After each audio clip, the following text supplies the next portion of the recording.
Hey guys, welcome back to a brand new video. It's just been confirmed. Chelsea have signed Mudryk, and he is okay. Obviously, you've seen my previous video. I've made a lot of videos regarding Mudryk and how just the updates and everything. But if you realize, during all my videos, I've always stayed hesitant with Mudryk. Even in my last video regarding Mudryk and also confirming a third bid, I just knew. Yeah, I just didn't have a good feeling about this deal, and it's confirmed that Chelsea have hijacked the move. Now look, we're going to talk about I'm just going to quickly make it, because honestly I have so many thoughts in my head about this whole thing. Firstly, Arsenal on the other hand. So the Chelsea have signed him for 100 million, and the closest Arsenal were going to go for Mudryk was 95 million. Now a lot of fans are talking about it's good we didn't overpay, but the fact is we were going to overpay. We were 45 million pounds already overpaying. Like what is the point now? Like we already were going to overpay. A lot of fans are saying now, okay, now at least we did. But the point is, we were going to overpay to him. The club wanted to overpay for him, and it's just so annoying what this club is doing. Because if you look at the history of this club, especially Arsenal's, in January we don't spend. It's like a same cycle with Arsenal. Every time we leave ourselves short in every single window, and then we say to ourselves, you know what, next window we're going to rectify that mistake, and we never do. And it's then always just wait till the next window. So it's just a rinse and repeat, same cycle every year, and we're always left a player short. We are in a title race, and we now have to hope Saka and Martinelli stay fit for the whole season, which is impossible. It's impossible to do that.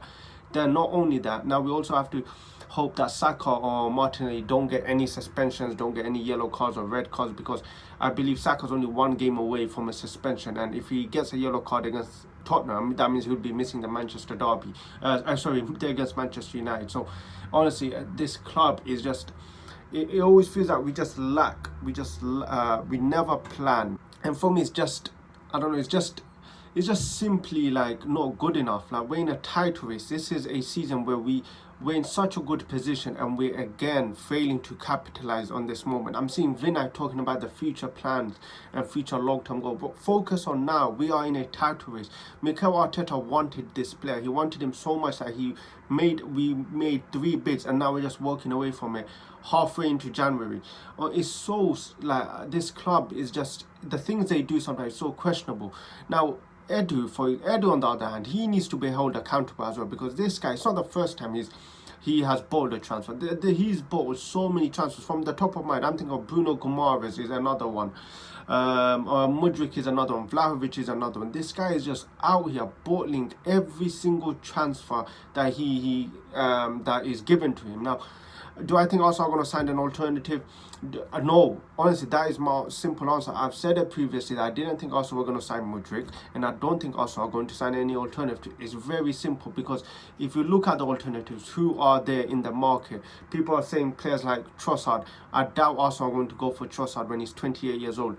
Then you have people are saying Rafinha. I've seen a lot of reports about Rafinha being mentioned. I still don't think Arsenal are going to go for Rafinha. I think Barcelona are going to want to keep him. So who is out there in the market? Honestly, I'm telling you now, I don't think Arsenal are going to sign anyone in the January window. It's in my gut, because I've seen this club so many times.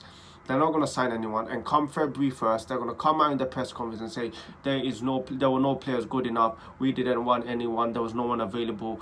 It's the same rubbish. Now, Edu, he has 2 weeks. He has 2 weeks to fix this, because if he does not fix this, he will be bottling essentially with one of the biggest potential. Now, when you look, we have a chance to win that Premier League, and he will be bottling that. He will be affecting that. So he needs to make a move. He needs to get the fans, give some more hope to the fans, because our attacking line is too thin. It's impossible to rely on just Saka and Martinelli. Not only that, we have Thomas Partey, who is injury prone. He has a history of always being injured. We have no alternative to Thomas Partey. So what happens if Partey gets injured? Who are we going to bring on? Sambi Lokanga, Mohamed Elneny? They are simply not good enough. So Edu, he has 2 weeks to fix this. I mentioned it before, I'm going to say it. I don't think Arsenal are going to sign anyone. Hopefully I am wrong. But man, I just had to make this video, because this is honestly just taking the piss.